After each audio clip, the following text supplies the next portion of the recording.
What's going on, guys, and welcome back to another video, and welcome to your stimulus package update and daily news report for Friday, October 15th. So we have a bunch of updates that we need to get to. First, got some more details for you regarding where Senator Sinema and Senator Joe Manchin stand. We got some of Senator Manchin's demands that came out last night. We're going to talk about the stimulus package. We're also going to address filibuster reform and a little bit more. So that's what we're going to discuss in today's video. So first off, thank you guys for watching. Hopefully you guys had an incredible week, but let's get into the update for today. First, over the past couple of months, Senator Joe Manchin has been a thorn in Democrats' side. Some say it's not getting any better, but as of last night, it actually got a little bit worse. Here's what we know. What we are hearing from the Washington Post is that Democrats' Central Climate Program is now in major trouble. It's in jeopardy simply because of where Senator Joe Manchin stands. Senator Joe Manchin says that he does not support this current Central Climate Program, and it's for one main reason. I'll address that in just a second. The White House has been trying to make it very clear and is trying to be very strict as to who could potentially get federal payments as a reward for utilities that increase their share of clean energy by at least 4% each year. Okay? And it would actually impose federal fines to those utilities that don't do this. So here's what we know. The White House wanted to define clean energy, clean energy, as having a carbon intensity of 0.10 metric tons. Now, this would actually exclude fossil fuels from this. And this is one of the reasons why Senator Joe Manchin says that he does not support this. This is not something that he can get behind. Senator Joe Manchin actually wants to see this level doubled to about 0.17 to 0.20. That is what the reports are as of this morning. However, right now what we know is that this would require coal, or this would pretty much allow coal and natural gas plants to be included into this as long as they're equipped with CCS technology. That is a carbon capture and sequestration technology. So as long as they have CCS technology, they can abide by this rule as long as it's lifted from 0.10 to 0.20. So that is the holdup right now as far as the climate program. And again, this is a big thing for Democrats. And this is why some say the deal isn't dead, because they are anticipating this and they expected this was going to happen. However, they wanted to start low because that is essentially where they want to get to. But again, we will see. The White House says that a deal isn't dead yet. According to a few White House aides, they say the White House is nearing the end of its rope as far as negotiations with Senator Joe Manchin. And again, this is just Senator Joe Manchin. But we still have to get to Senator Sinema, because she's the other moderate that's making life difficult for Democrats at this time. So let's address Sinema for a second. According to reports last night, Senator Sinema doesn't approve of any of the income tax increases that were set in motion by President Biden and the Biden administration. These are things like the high income earner additional tax, right? The taxing large corporations. She doesn't agree with that. Now, we do not know if she agrees with the capital gains tax increase that goes from 20% up to 25%. We don't know. We do not know if that's included into that. However, this is just one of the sticking points right now. Is the problem is, if this isn't included, this wealth tax is not included, this is actually gonna pull about $700 billion away from the revenue of this bill. So essentially what was going to happen is the bill, let's say it's passed at $2 trillion, and that's the expectation. If it's passed at $2 trillion, lawmakers still were wanting to go after about $3.5 trillion in revenue, because they want to pay off some of our deficit. So at least that's according to reports. Well, that's just one of the sticking points right now. Senator Joe Manchin, he still doesn't approve of a bill that's exceeding $1.5 trillion. However, according to a few reports from a call they had this week, President Biden has almost got his approval of about $2 trillion. Almost, very close. So this is why, according to many reports, the White House feels a deal is close to being done. But Senator Joe Manchin, he also put restraints on the child tax credit payments. He wants to see there's means testing behind almost everything, whether it's college, the child tax credit payments, right? He wants to see anybody that receives these child tax credits are actually working. Again, this is something that the Biden administration says, no, we can't include that, but Senator Joe Manchin says, well, you better, or else I'm not going to vote to support this bill. So, just to give you an idea of what we're looking at right now, a $1.5 trillion infrastructure bill would be a done deal for Senator Joe Manchin. That's something he can get behind. It just depends on what's in the bill. Progressives, on the other hand, say no, $2 trillion would be our bottom number.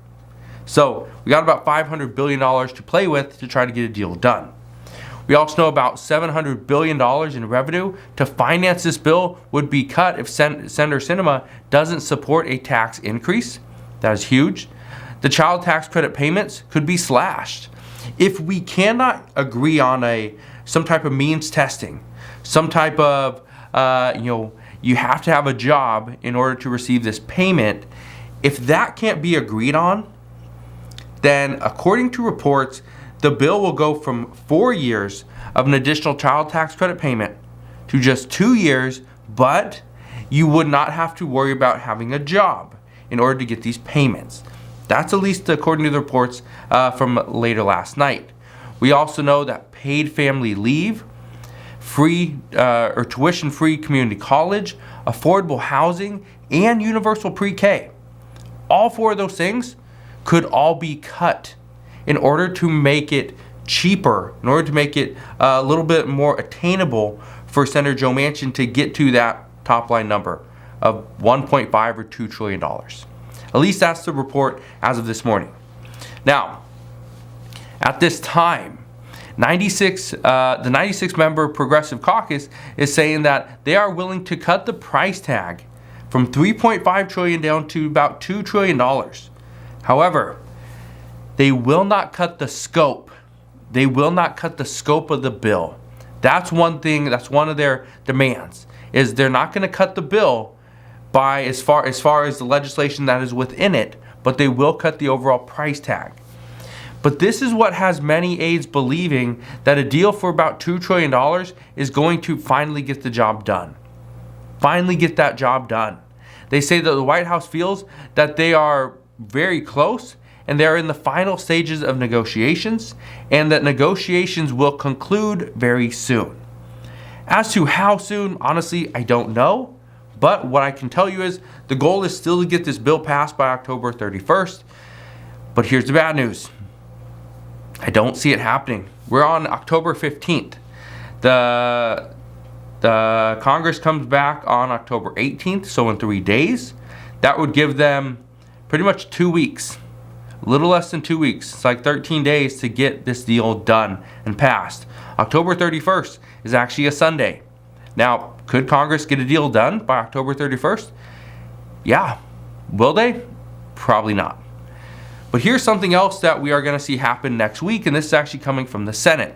Senate Majority Leader Chuck Schumer, he says that the Senate will vote next week on whether to debate a new election reform bill.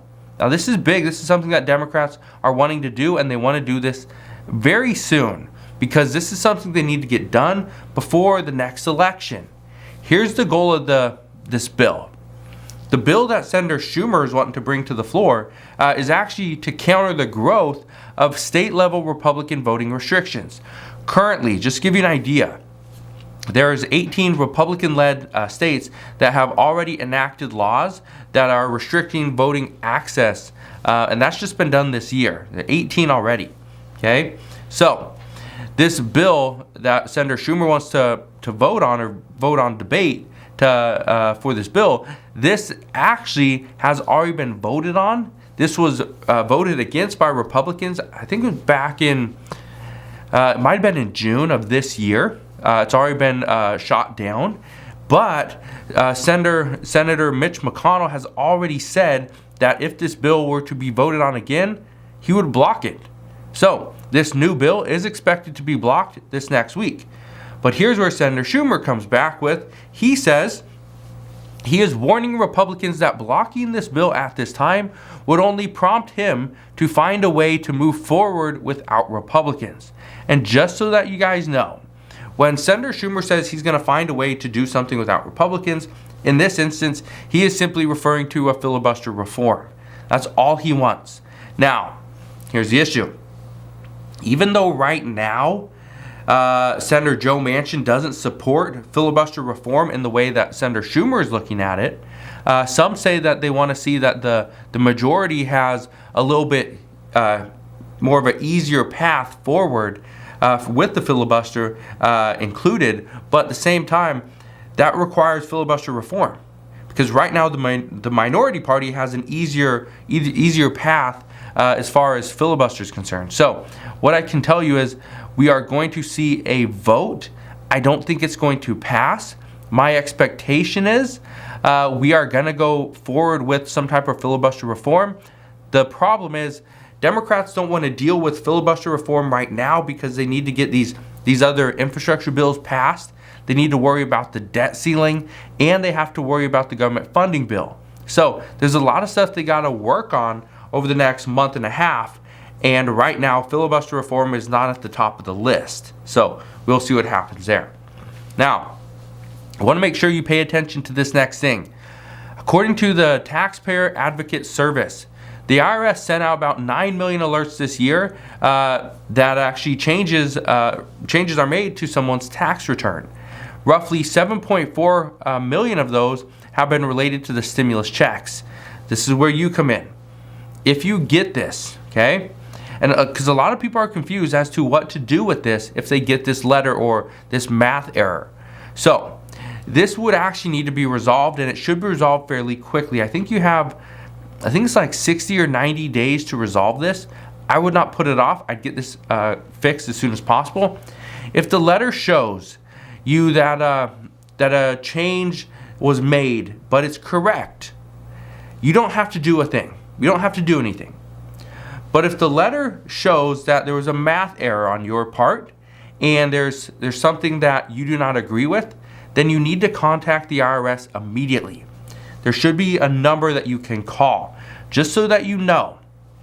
I think last year there's about 167 million phone calls made to the IRS, and less than 7% of those calls were actually answered. So just so that you know, if you call early in the morning, call the IRS, call their number early in the morning on their first opening, then you should be able to get a hold of somebody. If you wait until around lunchtime or pretty much closing time, it's not going to be a great time. People are not going to answer. So that's the advice I have for you, is to call early. Now, just so that you guys know, multiple tax experts are saying that many people who are receiving these math errors are because they were either sent double payments and they didn't realize it. And let me just give you an example. Let's say it's you, your spouse, and your 2 kids, right? Okay, so family of 4. Let's say you all got a $1,400 stimulus check, right? Or let's say you got 3 $1,400 stimulus checks, and then one was sent in the mail, right? So you got your 4.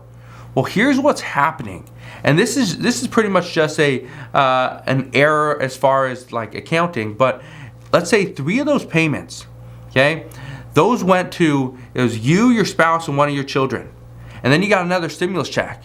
Well, you thought, oh, that's for my other child, right? The other $1,400. But what if the IRS thinks, no, it was you, your spouse, and one child, but that other payment, that was another payment to you. So that's one of the issues, is it could have been a double payment. Even though you're looking at it as like, no, everything's good, but they're looking at it as like, no, we made a double payment, but we never counted your kid. Well, they may not know about that kid, or maybe maybe it's a new kid, we don't know, right? This is the IRS, who knows?